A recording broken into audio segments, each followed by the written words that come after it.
Hello my people, comment vous allez? C'est Kiki de London encore une fois. J'espère que vous allez bien, vous et vos familles. C'est tout ce que je vous souhaite en tout cas. Tout le meilleur du monde à vous et toutes vos familles. Aujourd'hui, je vais vous parler de l'amitié à trois. Pensez-vous que ça marche? Moi, j'ai envie de dire non. Suite aux expériences de la vie, j'ai envie de vous dire non. Il est conseillé, ça je vous le conseille fortement, de faire vos amitiés de façon séparée. C'est-à-dire quand vous avez un ami ici, vous avez un autre ami ici, arrangez-vous pour que vous gérez les amitiés là, un côté. Vous finissez un côté, vous allez l'autre côté. Si vous devez vous rencontrer même un jour, que ce soit juste une rencontre vite fait, et puis vous passez. Mais il faut t'arranger pour ne pas que ces amis-là commencent à s'échanger les numéros, commencent à s'appeler, commencent à se voir. Parce qu'amitié à trois, il y a quelqu'un qui va rester au milieu forcément. L'idéal, c'est de les fréquenter de façon séparée, de les rencontrer de façon séparée, d'avoir une vie sociale avec un d'entre eux de façon séparée. S'ils voient l'autre dans la rue, ils vont se dire bonjour poliment, mais les réunir quotidiennement. Commencez à vous promener ensemble à trois. Amitié à trois, ça ne marche pas. Il y a toujours un qui reste au milieu. Il y a toujours un qui devient le souffle-douleur des autres. Il y a toujours un qui devient la bête noire des autres.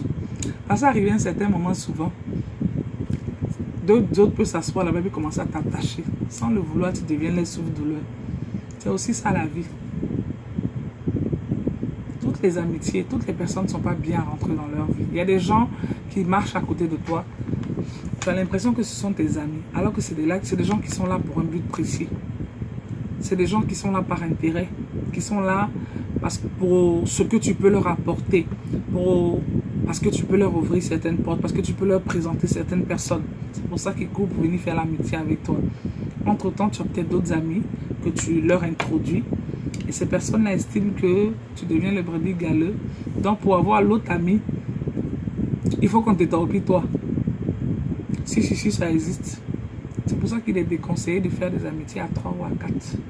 Si vous avez un ami là, si vous devez aller vous promener avec lui, promenez avec lui. Ne rajoutez personne dans votre clan. Parce qu'un matin, ça va vous tomber dessus. Si vous avez un autre ami quelque part, gérez. Mais du moment où il veut se rencontrer, tu fais je veux pas. Je préfère que chacun reste de son côté. Je veux pas. Parce que non, même numéro là, chacun n'a qu'à rester de son côté. Vous voyez, vous dites bonjour. Comme nous, on est méchants. Que ce soit chez les femmes ou chez les hommes, souvent c'est le même problème. Parce qu'après, les deux personnes que vous présentez là, elles finissent par s'asseoir ensemble. Et puis tu deviens leur sujet de conversation. Tu deviens leur délit de Congossa. C'est un qui va te prendre, qui va dire mais tu savais qu'il m'avait dit ça sur toi. Et tu savais qu'elle m'avait dit ça sur toi. Ah bon, l'autre l'avait dit ça sur toi. Et puis tu te retrouves au milieu d'un tollé que tu n'as pas cherché. La vie, écoutez. Prenez-la du bon côté. Ne vous prenez pas la tête avec des amitiés inutiles.